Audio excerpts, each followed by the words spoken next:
Γεια σας παιδιά. Σήμερα θα παίξουμε Minecraft Pocket Edition. το My House. Να σας δείξω κάτι. Μην κοιτάτε. Κάτι awesome. Τείχος. Πώς φύγουμε από εδώ. Κάτι που έχω φτιάξει εγώ στο Creative. Μην κοιτάτε. Όπα, δεν έχει ήχο.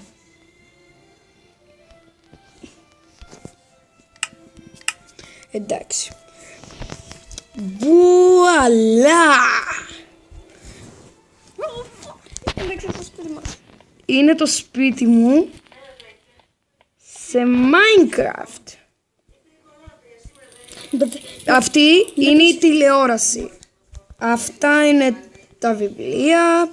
Αυτό είναι το τζάκι μου. Αυτά είναι τα ηχεία μου. Αυτές είναι οι εικόνες μου. Αυτά είναι και άλλα βιβλία μου. Αυτό εδώ είναι το ραδιόφωνο. Αυτό εδώ. Αυτή εδώ είναι η τραπεζαρία. Αυτό το καλοριφέρ. Το air condition. Η πολυθρόνα που κάθομαι και βγάζω τα βίντεο μου κάθε μέρα. Η κουζίνα μου, η μικρή τραπεζαρία μου, ο φούρνος μου, τα ντουλάπια μου. Οι καναπέδες μου.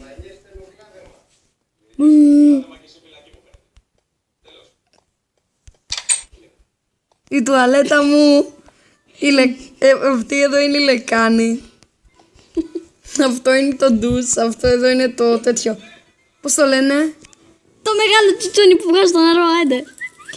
Είναι το τέτοιο, πώς το λένε ρε παιδιά. Αυτό που βγάζει νερό για να κάνεις μπάνιο. Το σαπούνι.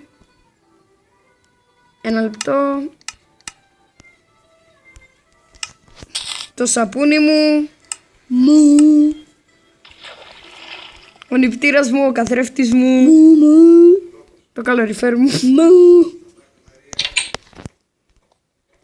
Από ό,τι βλέπετε εδώ το έχω λήξει, θα το συνεχίσω άλλη φορά. Η μικρή τουαλέτα μου. Η λεκάνη μου. Ο κάδος μου. Ο νηπτήρας μου. Εντάξει παιδιά, αυτό ήταν ένα μικρό βίντεο για να σας δείξω το σπίτι μου. Πώς σας φάνηκε? Κάντε like αν σας άρεσε και έχω ωραίο σπίτι. Και δεν το έχω ολοκληρώσει όλο, να θυμάστε. Και εκεί είναι η εξώπορτα. Και dislike αν δεν σας άρεσε. Goodbye.